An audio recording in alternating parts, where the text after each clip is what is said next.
A.Nerd video.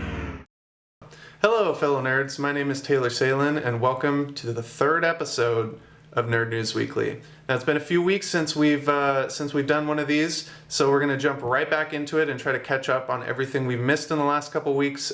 So this one may go a little bit longer than our normal episode length, but who cares? There was a lot of shit that happened in the past few weeks. So the first piece of news is that AntMan and the Wasp has officially begun production. It has a set release date of July 6, 2018. So it'll be the first post-Avengers Infinity War movie to come out. And I'm sure it's going to deal with some of the issues that arise in that movie. It's really exciting. I mean, they released a video on I believe it was Peyton Reed on his Twitter, released a video announcing that production had begun. So that's really exciting. I love the first movie, and I really hope that the second will be as fun of a ride as the first one was. Moving on, Pacific Rim Uprising has pushed its release date yet again. It was originally scheduled for mid-February, about a week after Black Panther comes out next year, which is February 2018. The release date has now been pushed to March 23rd, 2018. But it'll have some stiff competition because I believe there's 5 other releases coming out that same day. So, I mean, for better or worse. The movie stars John Boyega, Rinko Kikuchi, and Charlie Day return. And then Stephen Estenight is S.D. I guess I should say Estenight. Stephen S.D. Knight had directed the film. So, we'll see. Del Toro's producing. But he's been pretty hands-off as far as the sequel goes, so it should be interesting. Speaking of Avengers Infinity War, we learned recently that a bunch of the cast members actually never received the full script for the project. Elizabeth Olsen, along with Dave Bautista, as well as Tom Holland, have all sort of shared their experiences on the set of Infinity War. But Elizabeth Olsen did say that they basically provided her with the pages that her character was in, and then filled in the rest of the gaps on set by just informing the actors on the spot what their character was going through. So it's kind of an interesting approach, and we'll see if it works in Infinity War.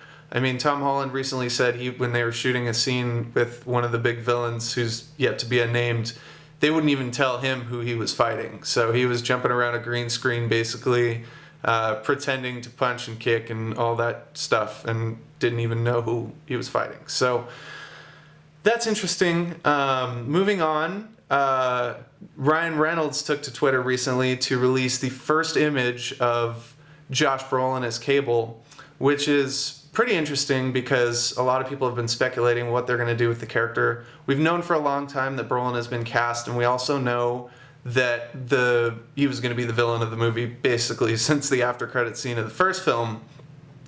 So it's really comforting, I guess I should say, to see an interpretation of the character that feels pretty coherent with the comics, you know what I mean? I'm sure they might make some diversions, but visually speaking, he looks pretty much spot on like Cable from the comics, so that's cool, and I just hope, Brolin's performance is up to par, which it should be because he's an awesome actor, so we'll see. Deadpool 2 is going to be released next June, so we'll see. They're currently still shooting the movie. They just begun production as of this recording date, so yeah, we'll find out what happens as we see a trailer soon.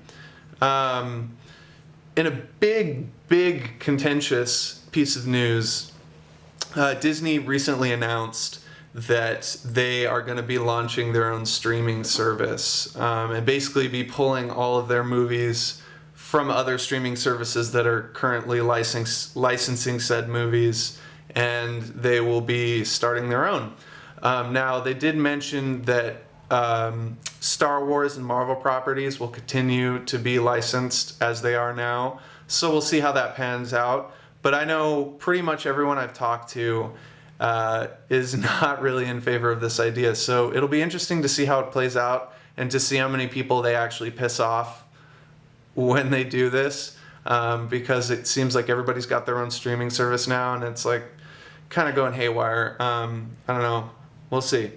But in other, I guess, superhero-related news, Ben Affleck recently chatted with Entertainment Weekly about the sort of directing shakeup that happened with Justice League. Now, if you didn't know, Zack Snyder left the project about a month ago due to a family tragedy. His daughter committed suicide, and that really sucks, and I'm really sorry for him. And I think people are being way too trolly online about something that's pretty serious and pretty sad. So he stepped down.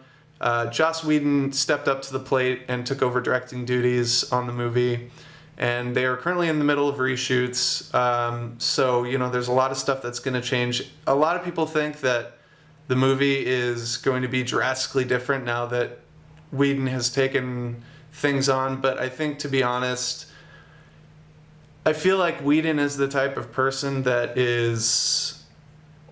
I feel like he's the type of person that would want to fulfill Snyder's vision and have a little bit of tact with the situation, as opposed to trying to just make it his movie and take control of it. I think he really is coming in trying to fulfill Snyder's vision at the end of the day and make the best movie he can at the same time, in regards to the reshoots. So I think it's really interesting. But Ben Affleck did have a choice quote here, and I wanted to share it with you guys. He said, when you have two separate directors in a situation like this, it's a little bit unorthodox. Zack had a family tragedy and stepped off, which was horrible.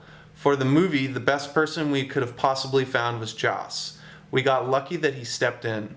The film is an interesting product of two directors, both with kind of unique visions, with really strong takes. I've never had that experience before making a movie.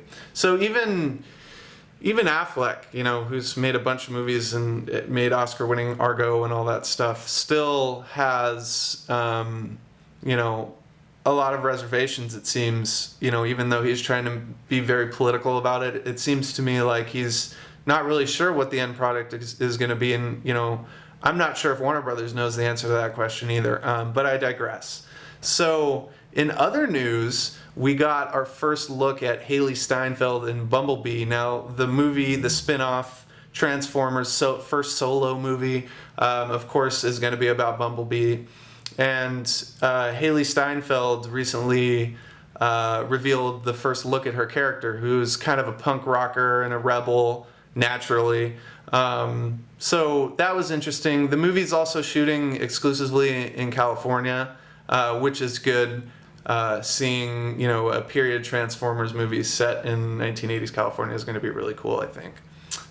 So with that said, we also learned that the Netflix series Glow, which I believe stands for Gorgeous Ladies of Wrestling, which is based on a real-life show that was actually created in the 80s, got renewed for a season 2. So that's exciting. I've actually watched about half of the show, about 6 or 7 episodes, and I really loved it so far. I think it's totally worthy of a second season, even though I haven't even finished it. So I think that's really awesome.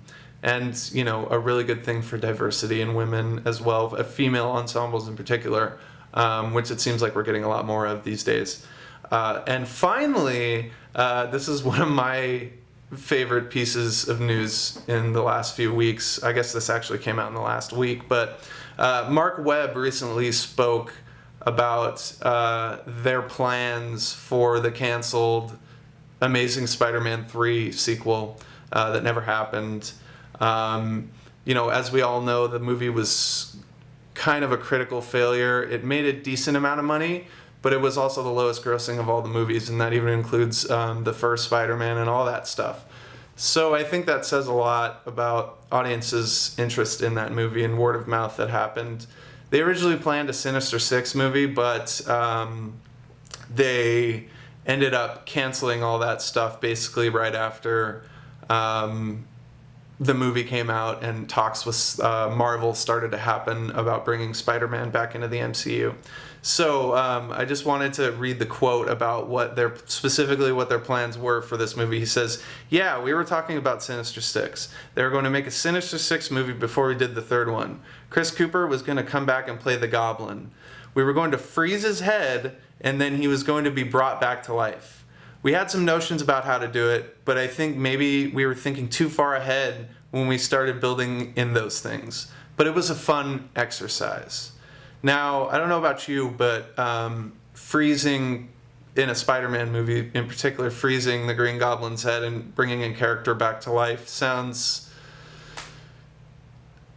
not like a fun exercise to me, as a fan of the character. And you know, when you also take into account that Andrew Garfield recently also said that they wanted to basically bring Gwen Stacy back to life, like Peter discovers how to bring people back from the dead, which is ridiculous. So, you know, I think suffice to say, we can all be a little bit relieved that this movie didn't happen. As much as I think those movies have their strong suits and their weak suits, I'm just really glad this movie didn't happen and we got Spider-Man Homecoming.